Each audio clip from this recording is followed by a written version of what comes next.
Hola, bendiciones a cada uno de ustedes, año 2. Muchas felicidades a todos los que han sido firmes en este cuatrimestre y sobre todo, donde Dios nos está mostrando grandes cosas para cada uno de ustedes. Bueno, de nueva cuenta, me toca estar contigo compartiendo la clase de vida devocional. Si no recuerdas mi nombre, Julio César Gómez. Y pues bueno, antes que nada, felicidades a cada uno de los que ha sido firme. Sé que ha sido un cuatrimestre el que pasó de pruebas, un cuatrimestre donde Dios nos empezó a retar y más que nada donde Dios empezó a que nosotros,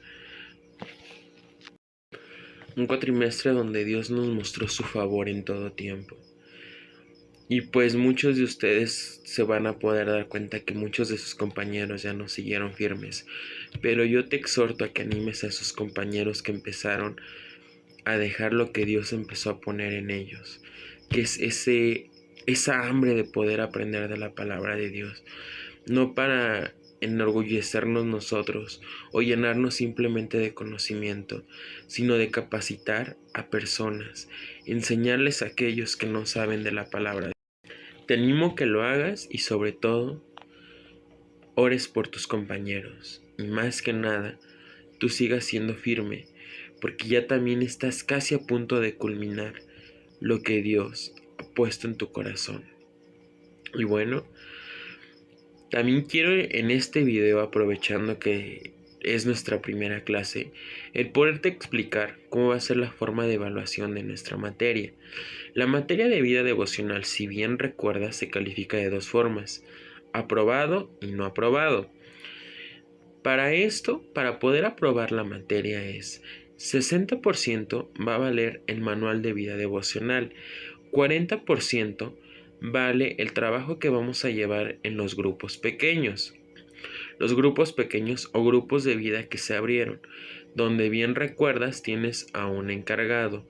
La vez pasada éramos 9 grupos. Ahora, como muchos de sus compañeros desertaron, vamos a disminuirlo a 7 grupos. Ya en posteriores días les haré saber cómo está quedando cada grupo de vida devocional. Más que nada también, ustedes como alumnos tienen que estar atentos a las indicaciones que yo le doy a cada uno de sus encargados, porque yo a ellos les informo qué es la actividad que vamos a tener y ellos me van a entregar a mí un reporte donde yo voy a ir anotando que tú estás participando. También quiero hacerte una pequeña exhortación, que tengas el tiempo de poderte conectar en estos grupos. Quizás por actividades que tenemos nos es difícil, pero apartemos un tiempo nosotros también para poder orar como hermanos que somos, estar en esa coinonía que nos es necesario, porque no sabemos cuáles son las pruebas que están pasando sus compañeros, ya sean personales o también familiares. Y por favor, te animo a que te des ese espacio. Habla con tu encargado de grupo y lleguen a un acuerdo cuando es el día que a la mayoría de ustedes se les facilita. También quiero decirte que vamos a tener una reunión en la cual yo voy a estar con ustedes. Primeramente va a ser equipo 1, 2 y 3. Vamos a tener una reunión y después equipo 4, 5, 6 y 7. Estas reuniones yo las haré para saber cómo es el trabajo que ustedes están teniendo y más que nada saber qué tanto están integrando a sus compañeros virtuales, porque varios de sus compañeros no asisten más que nada por trabajo o bien por la lejanía que tienen. Entonces vamos a darnos ese espacio y más que nada consagremos este espacio para Dios, porque si bien lo recuerdas, en la palabra dice que Jesús baja y ¿qué es lo que ve a sus discípulos? Dormidos, y les dice ni una hora me han podido orar. Entonces vamos a hacer espacios para poder llegar a puntos de acuerdo. Más que nada, todos participemos. Punto número 2. El trabajo de tu manual devocional lo vas a entregar en tinta negra o azul, Escucha bien, tinta negra o azul. También en el manual ya se los hice saber. En el cuatrimestre pasado muchos de ustedes me entregaron manuales con tintas de colores y algunos en tinta roja.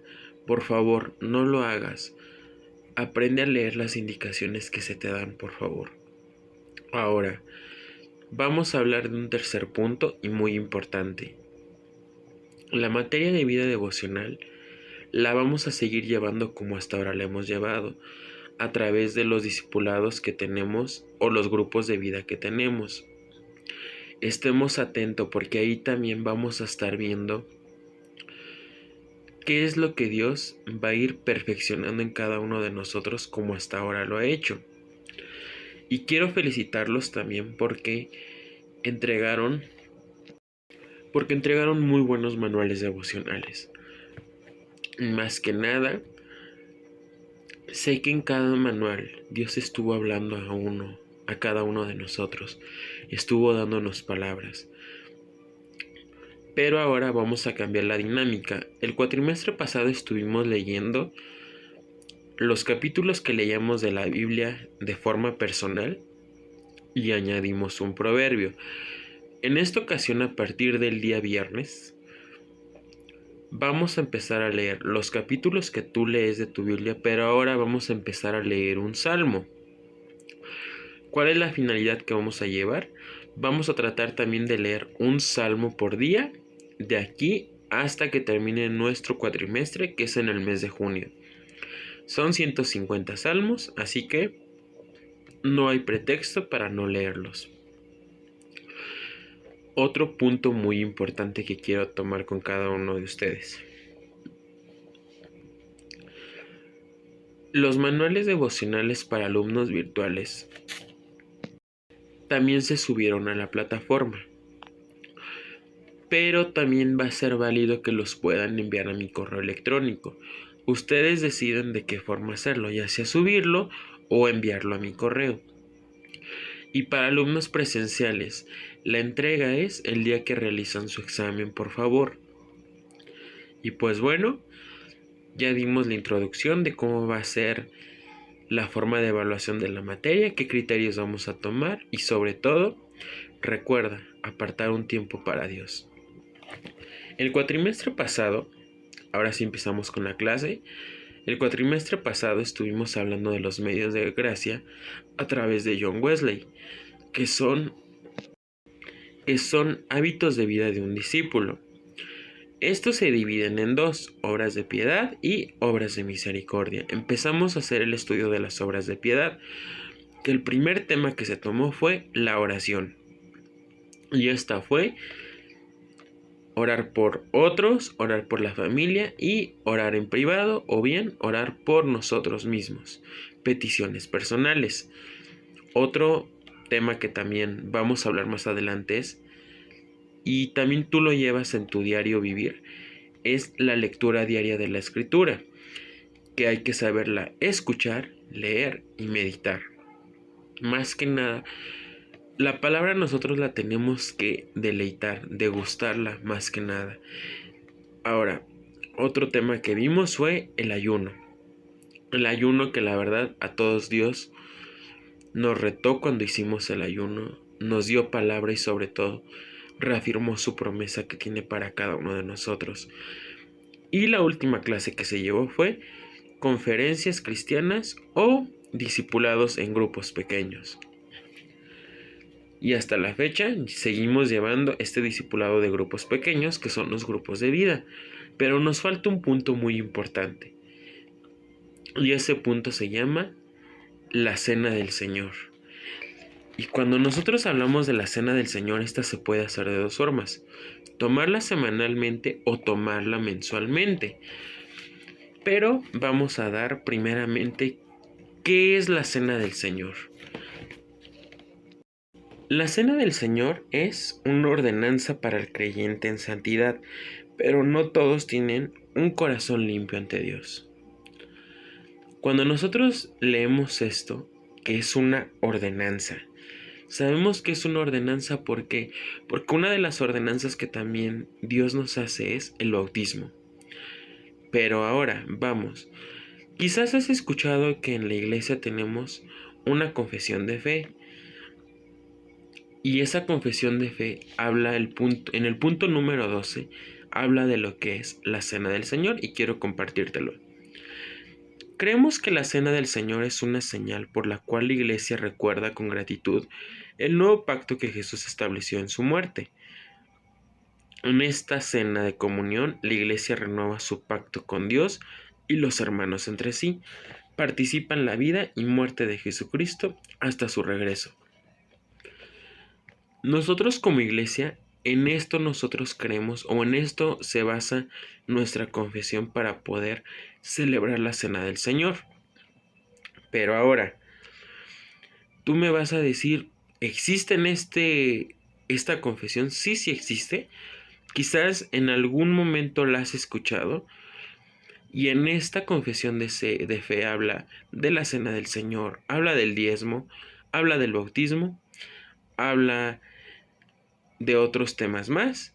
Y si no te quedas como con la duda, te invito a que la compres y puedas leer qué es lo que nosotros como Iglesia Tierra Prometida creemos. Ahora, quizás el tema o la cita bíblica que más escuchamos cuando es la cena del Señor es Primera de Corintios, capítulo 11, versículos 23 al 26, y doy lectura. Porque yo recibí del Señor lo que también nos he enseñado, que el Señor Jesús, la noche que fue entregado, tomó el pan, y habiendo dado gracias lo partió y dijo: Tomad, comed, esto es mi cuerpo, que por vosotros es partido. Haced esto en memoria de mí. Asimismo tomó también la copa después de haber cenado, diciendo: Esta copa es el nuevo pacto en mi sangre. Haced esto todas las veces que la bebieres en memoria de mí. Así pues, todas las veces que comieres este pan y bebieres esta copa, la muerte del Señor anuncias hasta que Él venga.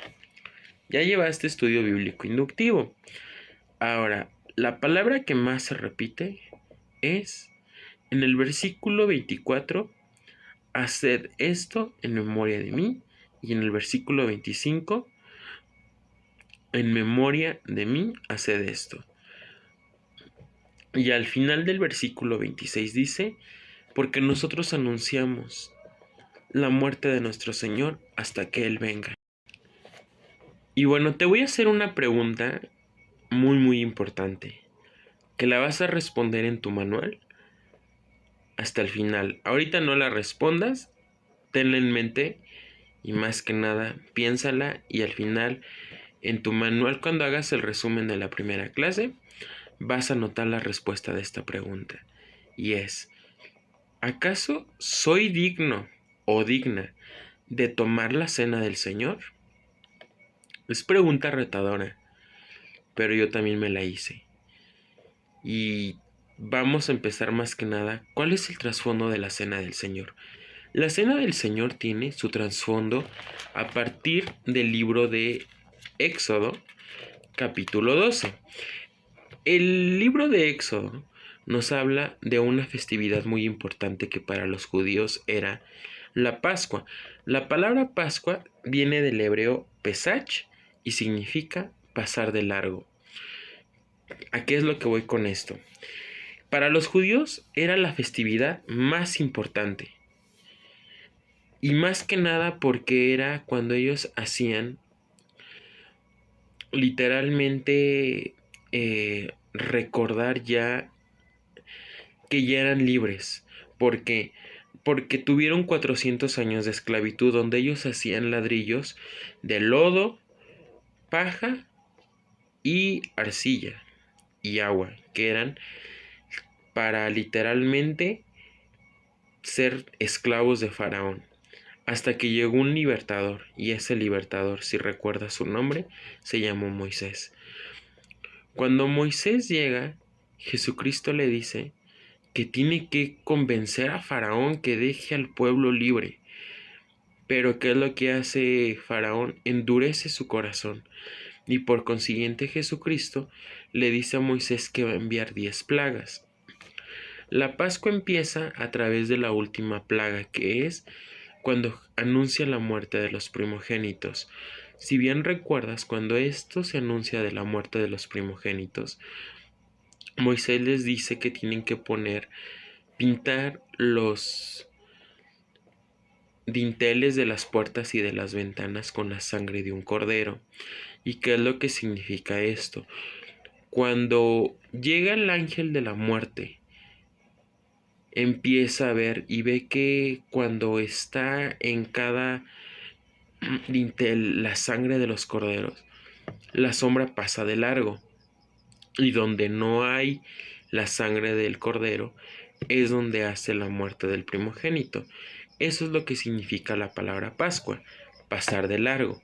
Ahora, cuando empieza esta festividad, vemos que eso fue en el Antiguo Testamento, pero ya en el Nuevo Testamento nos viene otra contraparte, y es cuando Juan el Bautista le dice a nuestro Señor Jesucristo: He aquí nuestro Señor, el Cordero que quita el pecado. Entonces, eso era la Pascua en el Antiguo Testamento, pero ahora lo vamos a ver de otra forma en el Nuevo Testamento, que ya en el Nuevo Testamento ya no necesitamos la sangre de matar un cordero para pintar las casas, los dinteles de cada casa. ¿Por qué? Porque ahora la sangre de nuestro Señor Jesucristo es la que lava nuestros pecados, y sobre todo, esa sangre derramada en la cruz es la que a ti y a mí nos hace estar vivos, y sobre todo tenemos ese don inmerecido que nuestro Padre nos dio. Y cuando yo te hablo de que Juan el Bautista le dice esto, podemos ver que la profecía es cumplida. ¿Por qué? Porque esto se menciona de que el Cordero va a venir, el Cordero que quita el pecado, y es nuestro Señor Jesucristo. Se menciona en Isaías 53, pero también se menciona en el libro de Salmos, capítulo 22. Ahora, vamos a empezar con puntos muy importantes. Celebración de la Cena del Señor. La celebración de la Cena del Señor se da literalmente cuando Judas se retira de la mesa, porque si bien recuerdas, cuando leemos esa porción de la Escritura, nuestro Señor Jesucristo les dice a sus discípulos: uno de ustedes me va a traicionar en esta noche. Y es aquí cuando Judas se levanta de la mesa y se retira. Cuando él se retira, nuestro Señor Jesucristo toma el pan que estaba en la mesa y toma la copa de vino. Y esto podemos ver lo que se da aproximadamente en un lapso de 1450 años antes, que fue cuando estaba Moisés, hasta ahora que llega nuestro Señor Jesucristo, que Él es quien toma el papel ahora del Cordero dentro de la Pascua. Punto número 1. La institución de la Cena del Señor fue instituida como una figura de la obra redentora de Cristo en la cruz, y esto lo podemos ver en Primera de Corintios capítulo 11 versículos del 23 al 25, y nos habla acerca del pan y el vino. El pan y el vino son la comparación en la cruz como la que vemos como la que estamos viendo en cada uno de los evangelios. En los evangelios de Mateo, Marcos y Lucas son los únicos tres que nos hablan de la Cena del Señor, pero yo te voy a decir qué es lo que significa el pan. El pan sin levadura. El pan sin levadura representa el cuerpo de Cristo. Jesús utilizó el pan que sobró de la mesa cuando está comiendo con sus discípulos, cuando está celebrando la Pascua. ¿Y por qué está hecho sin levadura? ¿Por qué? Porque la levadura es un fermento que literalmente en la Biblia tiene el símbolo de pecado, de corrupción. Y esto lo podemos ver en Éxodo 12, versículo 8. Así pues, el pan representa el cuerpo perfecto de Jesucristo, que fue crucificado, y sobre todo es un cuerpo libre de pecado. Citas que te doy que avalan esto más que no avalan, refutan lo que yo te estoy diciendo. Mateo 16, versículos 11 y 12, Primera de Pedro 2:22, Primera de Juan 2, versículo 1 a versículo 2 y Primera de Corintios capítulo 5, versos 6 y verso 7. Ahora bien, el vino tinto representa la sangre de Jesús, la cual da validez al nuevo pacto.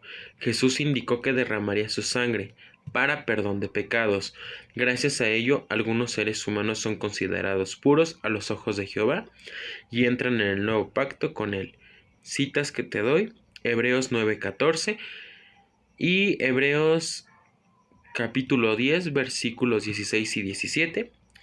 Y vamos ahora a ver otra parte. Cuando nosotros vemos la cena del Señor, voy a hablarte un trasfondo que tiene la Iglesia Católica. Nada más lo voy a tocar, no es para hacer un tema de debate. Para los católicos la cena del Señor es tomar la hostia, pero para nosotros como cristianos que estamos en el camino de Dios, podemos ver que la cena del Señor se toma a través del pan, porque la palabra hostia nunca nos la menciona la Biblia. Y más que nada, sabemos de que el pan significa el cuerpo de Cristo. Y muchos piensan que esto es porque Dios se volvió pan y se volvió vino. No, no, no. Son más que nada símbolos que se toman para poder hacer más práctica la clase. Y más que nada que no empecemos como que a suponer algo que no es. Cuando se toma esto de la cena del Señor, nosotros la tenemos que tomar como algo serio. Y no pensemos de que me estoy comiendo el cuerpo de Dios o me estoy tomando su sangre. No, no, no.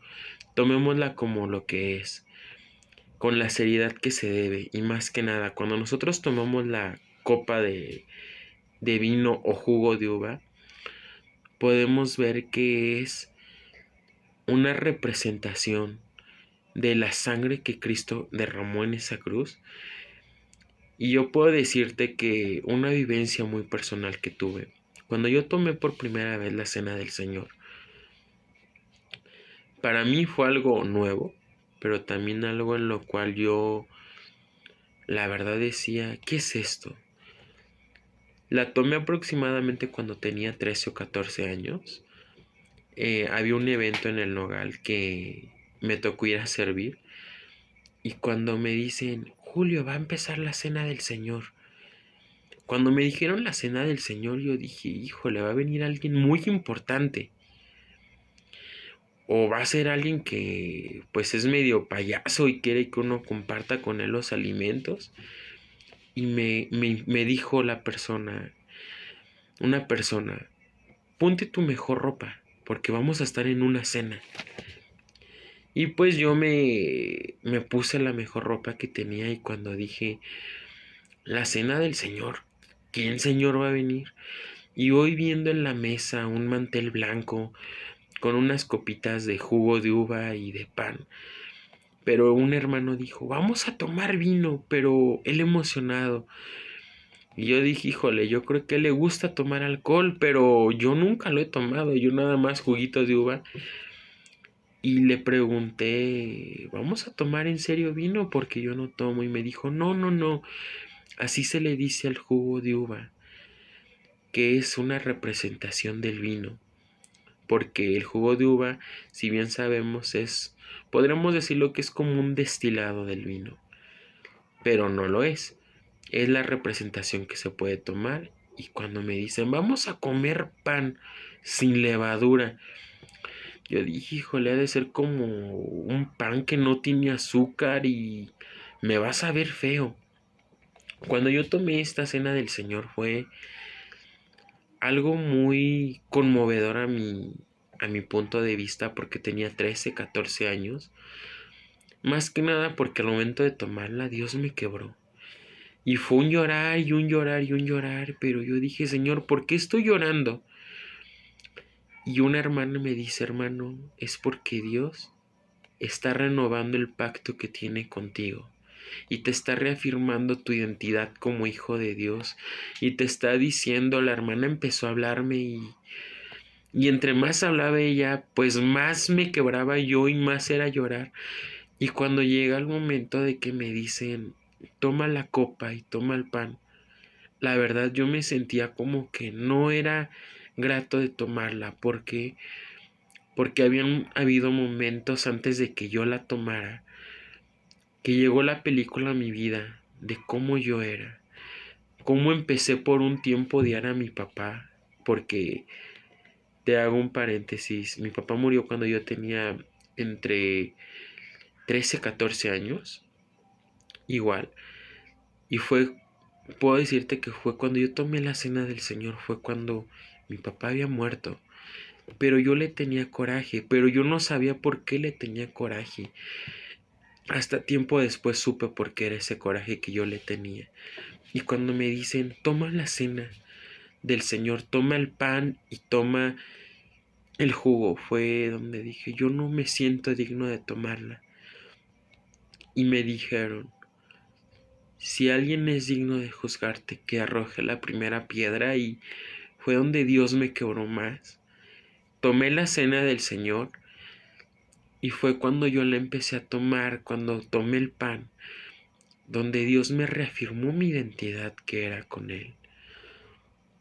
Tomé el vino y fue literalmente porque Dios me dijo a mí, así como tú sientes este dulzor del jugo, yo he derramado una porción de mi gracia sobre ti. Y puedo decirte que cuando yo tomé la cena del Señor por primera vez, fue algo dudoso y miedoso al principio porque mi idea era qué hombre importante va a venir. Hasta que yo ya la había tomado y entendí quién era ese hombre importante. Y ese hombre importante fue nuestro Señor Jesucristo, que Él derramó su sangre por nosotros, para nuestro perdón de pecados.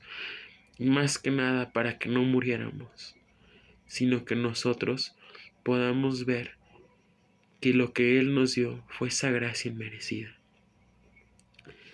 Y pues bueno, es mi vivencia que yo te doy de la cena del Señor cuando yo tomé el pan y tomé sobre todo también la copa. Y pues aquí es lo que voy con esta parte, que es la figura redentora. Porque la palabra de Dios nos dice que Él fue llevado al matadero. Pero yo te digo algo, yo estuve leyendo y leemos las escrituras y podemos ver que nuestro Señor Jesucristo, ninguno de sus huesos fue roto, pero sí su cuerpo fue molido, fue golpeado. Y sobre todo cuando nosotros vemos ese pan sin levadura que es el cuerpo de Cristo, ¿qué es lo que nosotros debemos de observar? Que Jesucristo derramó su sangre y más que nada fue llevado al matadero, vuelvo a repetírtelo, pero ninguno de sus huesos fue roto. Solamente Él, tanto de su cabeza con esa corona de espinos, que fue literalmente sangrado. Es donde nosotros podemos ver la figura de Jesucristo en el pan. Y cuando dice que la copa de vino, que es la sangre derramada en la cruz, podemos ver que la sangre derramada en la cruz fue esa sangre que lavó nuestros pecados. Y eso lo podemos ver en el libro de Mateo, capítulo 26, versos 26 a 28. Y pues también vemos como punto, no punto, sino como una refutación final que yo te doy.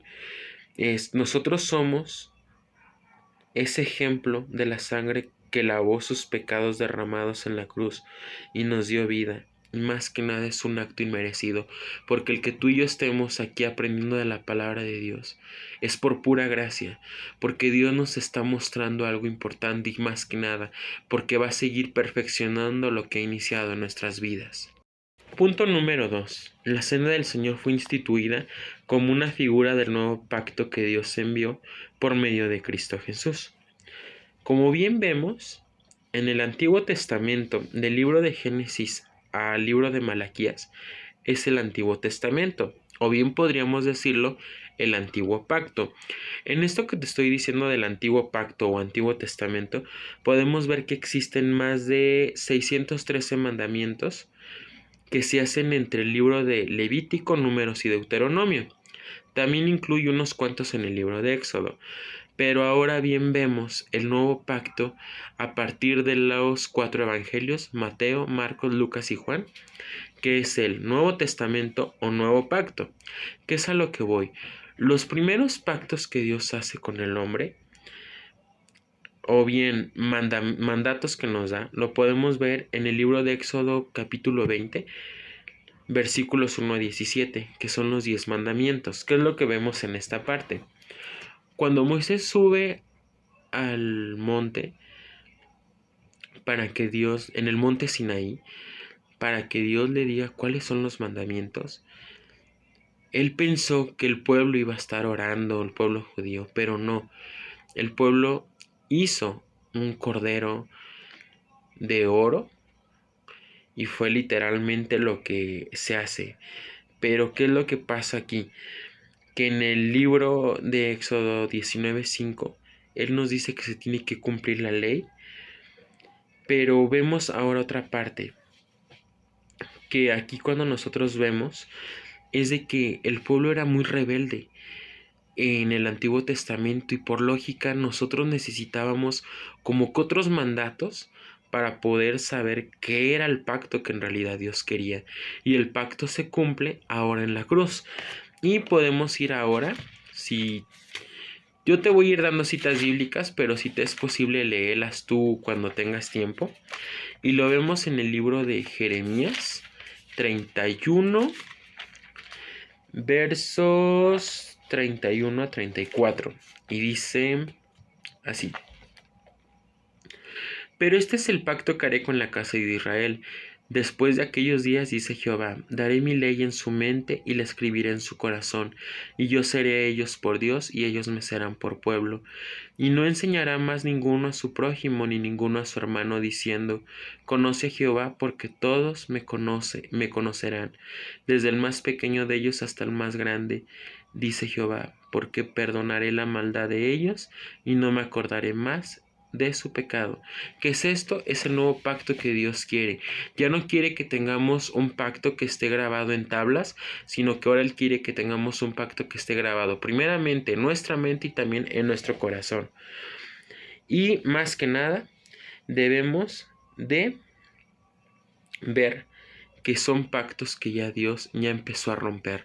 Ya no son los pactos que van a quedar ahí plasmados, sino que ahora Él quiere que tengamos pactos que estén grabados, pero en nosotros mismos y los pongamos en práctica. Ahora bien, en la ley siempre está el Espíritu Santo. Citas bíblicas que te doy, las buscas cuando puedas. Primera de Corintios, capítulo 3, verso 16. Primera de Corintios, capítulo 6, verso 19. Juan 14, versos 16 y 17, que ahí podemos ver que es el Consolador, es el Espíritu Santo. Juan 14, versos 25 a 26 y Juan 15, 26, donde habla un testimonio. Y ese testimonio soy yo. Juan 16, 7 a 15, el Espíritu Santo nos ayuda a guardar la ley. Y vemos ahora Primera de Corintios 5, 7. Nuestra Pascua es Cristo Jesús. Un pacto muy importante que yo te puedo decir es que 600 años antes de Cristo, Dios había anunciado por medio del profeta Jeremías el pacto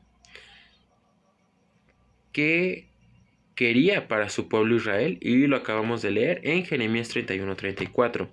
Sin embargo, el pacto de gracia que Dios prometió a Israel no pudo hacerse realidad debido a que el pueblo judío rechazó al Mesías prometido.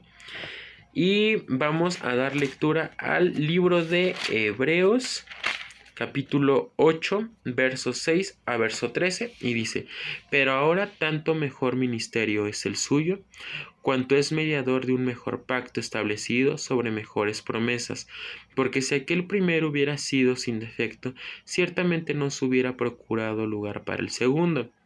Porque reprendiéndolos dice: He aquí vienen días, dice el Señor, en que estableceré con la casa de Israel y la casa de Judá un nuevo pacto, no como el pacto que hice con sus padres, el día que los tomé de la mano para sacarlos de la tierra de Egipto, porque ellos no permanecieron en mi pacto, y yo me desentendí de ellos, dice el Señor. Por lo cual, este es el pacto que haré con la casa de Israel. Después de aquellos días, dice el Señor, pondré mis leyes en la mente de ellos, y sobre su corazón las escribiré, y seré ellos por Dios, y ellos me serán a mí por pueblo, y ninguno enseñará a su prójimo, ni ninguno a su hermano, diciendo, conoce al Señor, porque todos me conocerán. ¿Te suena algo esto muy importante? ¿Qué es lo que vemos? Nos habla primeramente que ya no es el mismo pacto cuando sacó a Egipto, que estamos hablando del pacto de Moisés que hace con los 10 mandamientos en el monte Sinaí. Y ahora, ¿qué es lo que nos dice? Que va a ser un pacto nuevo, como nos lo dice en el libro de Jeremías, capítulo 31, versos 31 a 34. Otra subdivisión que te puedo dar es de que el pacto de gracia será realidad en la gran tribulación, cuando por fin Israel reconozca a Cristo como el Hijo de Dios. ¿Qué es lo que vamos a estar haciendo nosotros?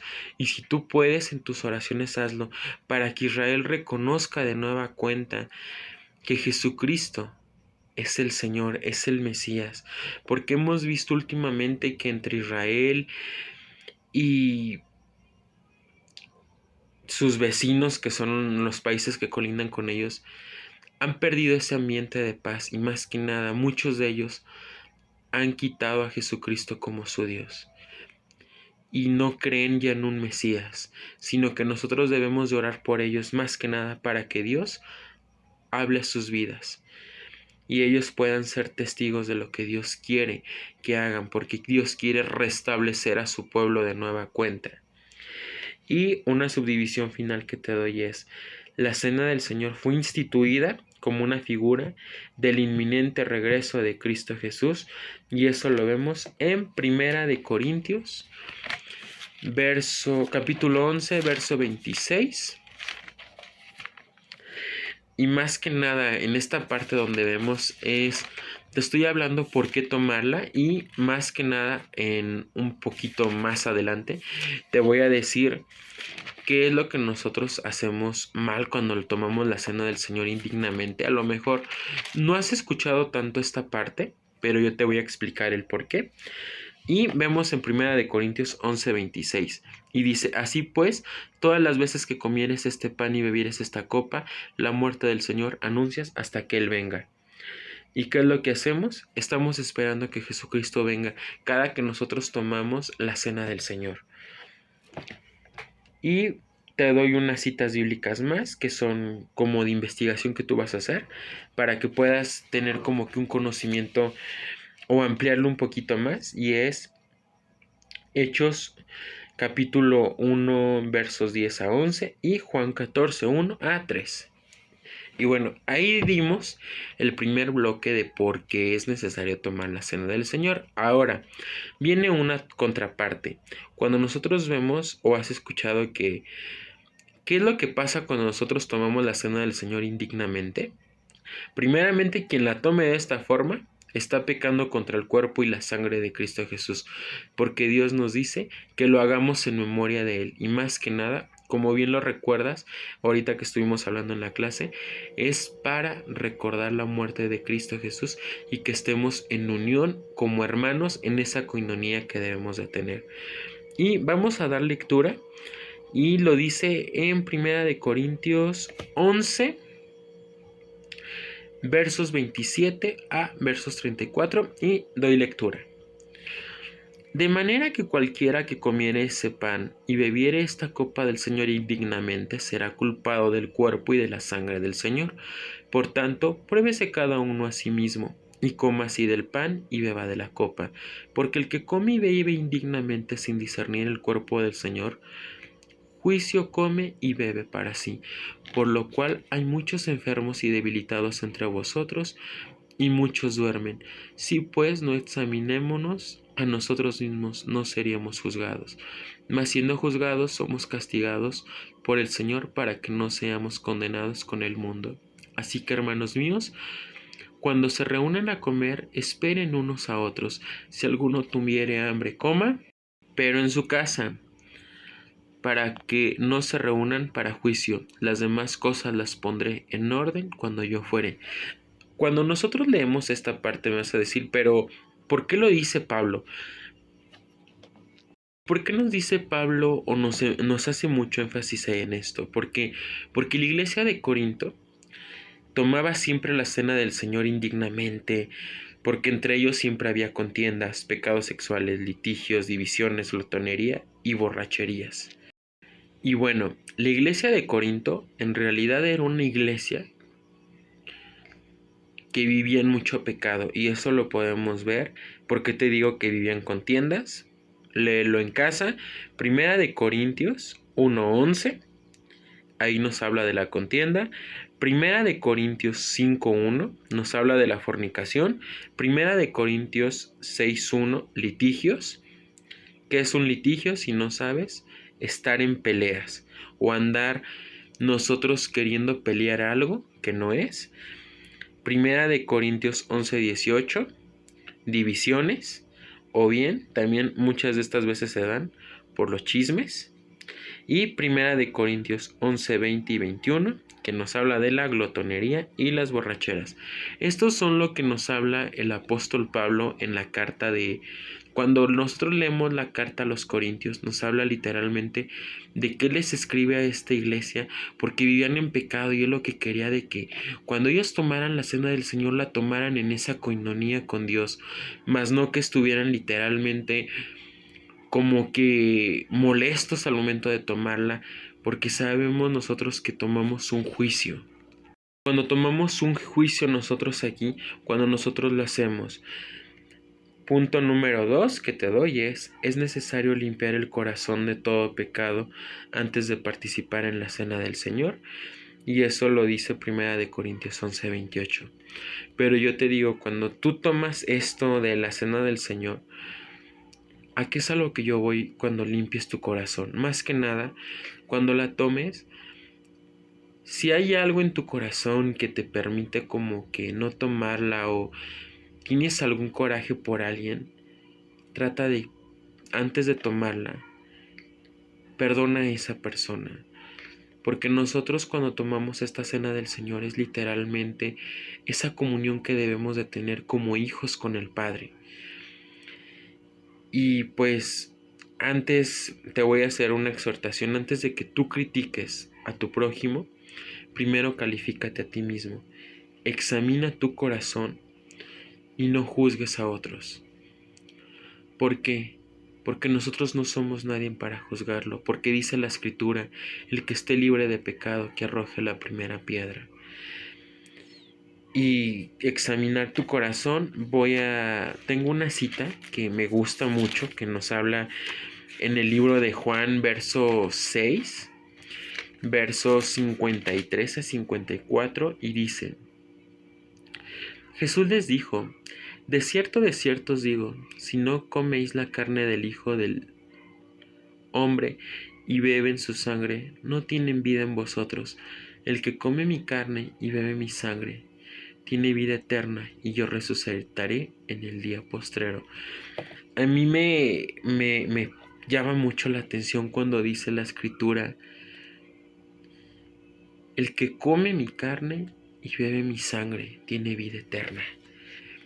Imagínate tener esa vida eterna, que ya nosotros cuando dejemos este mundo terrenal y venga la venida de nuestro Señor Jesucristo, estemos literalmente adorándole a Él y estemos viéndole cara a cara, y nosotros digamos: Señor, cuando yo estuve tomando la cena del Señor y al principio yo decía, la voy a tomar indignamente, o enojado, o en contienda con mi hermano, o con problemas dentro de la familia, pero he aprendido que mi corazón no debe de guardar nada, sino que antes de que yo la tome tengo que examinar mi corazón.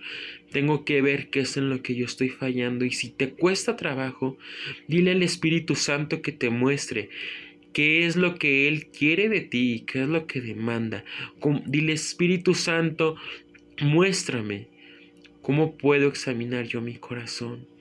Muéstrame qué es en lo que yo te estoy fallando. Espíritu Santo, dime qué es lo que tú quieres de mí. Y dime, Señor, qué es lo que no te agrada también de mí. Quiero ser una nueva persona, y sobre todo, quiero empezar yo a ver lo que tú quieres que yo vea de ti, no lo que yo veo de mi prójimo, que veo de mis hermanos. Y más que nada, Espíritu Santo, antes de que yo empiece a juzgar o empiece a hablar mal de mi hermano, calla mi boca y mejor pon un sello en mi boca, y mejor lo que salga de mi boca sea bendición para otros. Y punto número 3, perdón. Quien participa en la cena del Señor indignamente terminará comiendo su propio juicio. Y eso lo dice Primera de Corintios del capítulo 11, versos 29 a 30. Y no creemos un juicio nosotros, porque imagínate, tú tomas la cena del Señor y dices: tengo coraje con mi hermano porque me hizo esto y me hizo lo otro. Al contrario, dile: Señor, yo no quiero crear un juicio en mí. No quiero yo ser totalmente condenado. Yo quiero escucharte por primera vez a ti. Y dile al Espíritu, y el Espíritu Santo es el quien se va a ir encargando de esto. Te va a ir mostrando, te va a ir enseñando, y más que nada te va a decir, te va a instruir, porque el Espíritu Santo es nuestro fiel compañero. Y si quieres a alguien que te pueda decir que estás fallando, pídele ayuda a él. Y último punto que te doy de lo que es tomar la cena indignamente es: quien toma la cena del Señor indignamente tendrá que enfrentar el juicio de Dios. Esto lo dice Primera de Corintios capítulo 11, verso 31 a verso 32. Y pues bueno, cuando nosotros vemos esto de que enfrentar el juicio de Dios, que es a lo que vamos, cuando pasa esto del juicio de Dios, también viene la ira de Dios. Y yo lo que quiero hacerte ver, que a través de esta clase de la cena del Señor, a lo mejor han habido cosas que tú dices: Señor, no las entendía de esta forma. Pero dejemos atrás lo que es tomar la cena del Señor indignamente, y ahora veamos lo que es tomar la cena del Señor con ese acto de reverencia que debemos de hacerlo. Para los que somos de la Iglesia Tierra Prometida Atizapán, tomamos la cena del Señor cada principio de mes. Y ahora toca la cena del Señor el día 3 de marzo. Cuando tú tomes la cena del Señor el día 3 de marzo, o bien si tú me dices: soy de otra iglesia, trata de hacerlo también tú. Cuando te digan a ti: es el momento de tomar la cena del Señor, antes de tomarla, primero dile al Señor, cuando tú estés en tu tiempo de oración, dile: Señor, examina mi corazón. Dime qué es en lo que yo estoy fallando, y si hay algo en mi vida que no te agrada, muéstrame, Señor, porque yo no quiero tomarla indignamente. Yo quiero, cuando tome esta cena del Señor, quiero literalmente verte a ti, y quiero tomarla viendo ese reflejo de la sangre que tú derramaste por mí en la cruz, en la cual me estás dando esta vida eterna, porque tú pagaste por mis pecados en la cruz. Y yo, Señor, he visto que tu sangre lava todos los pecados. Pero también, Señor, cuando yo como este pan, puedo ver tu cuerpo que fue llevado al matadero, pero literalmente ninguno de tus huesos fue roto, solamente fuiste molido. Pero tú, Señor, te entregaste en la cruz como un acto inmerecido que tú estás dando por mí.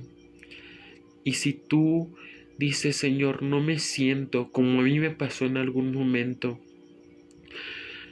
no me siento merecedor de tomarlo, créeme que Dios va a hablar a tu vida, te va a reafirmar y te va a decir: tú eres mi hijo, tú eres mi hija. Y yo en esa cruz, en ese madero, entregué mi vida como un acto de amor para ti, un acto en el cual te estoy mostrando que tú eres mi hijo amado, mi hija amada. Y porque tú, yo quiero tener esa comunión de padre a hijo. Y pues, hermano, Doy las gracias porque sé que en esta clase de la Cena del Señor fue literalmente una clase donde Dios nos mostró qué es la Cena del Señor y qué es a lo que voy, que la Cena del Señor es tomarla como una ordenanza que Dios nos hace, no tomarla porque la iglesia nos lo obliga, sino más que nada cuando tú la tomes de hoy en adelante, tómala con esa seriedad y más que nada dile: Señor, la tomo yo porque yo sé que ese pacto que tú habías hecho con mis padres, ya no lo quieres, ese mismo que esté plasmado en una tabla, Señor. Yo quiero ese nuevo pacto en mi vida, porque eso es lo que significa la Cena del Señor, un nuevo pacto. Yo quiero ese pacto, Señor, donde tu palabra quede grabada en mi corazón hasta el día que tú vengas. Y cuando yo pueda verte cara a cara, decirte: Padre, anhelaba tanto este momento. Y pues bueno, mi amado hermano, amada hermana, doy gracias a Dios porque nos ha permitido terminar esta clase. Y pues bueno, bendigo tu vida y que esta clase sea de bendición para ti. Si tienes alguna duda, vamos a poder contestar dudas el día sábado. Si te quedó como que alguna dudita de que digas: no me quedó claro esto de la Cena del Señor, lo vamos a volver a tomar. Pero también ese día vamos a tener una actividad en la cual vamos a reunirnos. De una vez te digo, antes de que llegue yo a tu salón, ya cuando veas que sale tu profesor de la última clase, empieza a acomodarte en los grupos que estabas y vamos a volver a retomar el tema de la Cena del Señor. Y pues que Dios te bendiga y que esta clase haya sido edificante para ti. Doy gracias a Dios porque nos permitió este tiempo de tomar la palabra. Que Dios te bendiga y sobre todo siga mostrando su favor sobre ti. Y pues cuando tomes la Cena del Señor de hoy en adelante, tómala como esa ordenanza de que tú estás esperando de que llegue pronto el Señor y lo puedas ver cara a cara. Que Dios te bendiga y linda noche tengas.